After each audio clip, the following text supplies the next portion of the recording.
देहरादून के मुख्यमंत्री पुष्कर सिंह धामी ने उत्तराखंड में रोजगार और विकास को लेकर अपनी बात की और कहा कि प्रधानमंत्री नरेंद्र मोदी के मार्गदर्शन में 3 साल की अवधि में राज्य सरकार ने कई विकास कार्य को आगे बढ़ाया है। नए काम भी शुरू हुए हैं और पूरे देश के अंदर विकास के मानकों पर उत्तराखंड सरकार अव्वल है।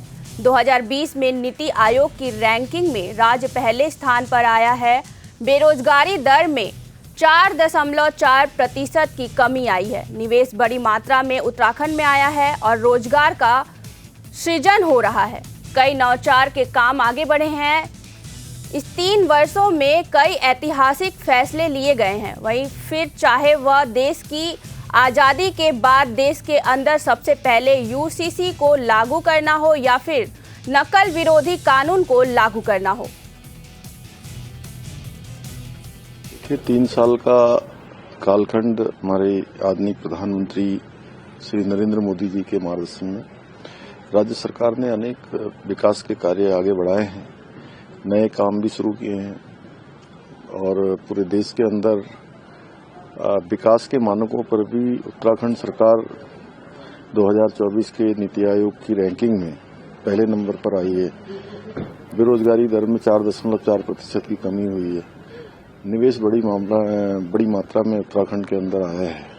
रोजगार का सृजन हो रहा है। अनेक नवाचार के काम आगे बढ़े हैं। अनेक ऐतिहासिक निर्णय इन 3 सालों में लिए गए हैं, चाहे वो पूरे देश के अंदर देश की आज़ादी के बाद सबसे पहले समान नागरिक संहिता यूसीसी लागू करना हो या नकल विरोधी कानून लागू करना हो। और नकल विरोधी कानून पूरे देश के अंदर एक ऐसा कानून उत्तराखंड राज्य के अंदर लागू हुआ जो अन्य प्रदेशों के लिए भी एक उदाहरण बन रहा है। और इसके लागू होने के बाद 20,000 से भी ज्यादा नियुक्तियां बिल्कुल पारदर्शी तरीके से हुई है। कहीं पर भी कोई नकल का प्रकरण सामने नहीं आया, कोई विवादित मामला नहीं आया।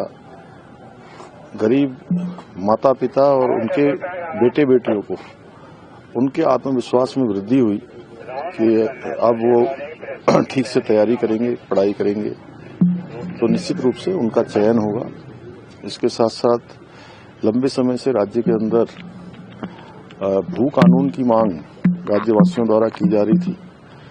राज्यवासियों की भावनाओं के अनुरूप, उनकी अपेक्षा अनुरूप राज्य के अंदर भू कानून भी लागू कर दिया गया है। धर्मांतरण रोकने के लिए, क्योंकि पूरे देश दुनिया के अंदर हमारे राज्य की एक अलग पहचान है। आस्था श्रद्धा के कारण लोग हमेशा उत्तराखंड के बारे में सोचते हैं, यहाँ के बारे में विचार करते हैं। तो ये सख्त धर्मांतरण का कानून लागू किया है। दंगा रोकने के लिए दंगा रोधी कानून किया है, लागू किया है। ऐसे अनेक और भी डिसीजन हमने लिए।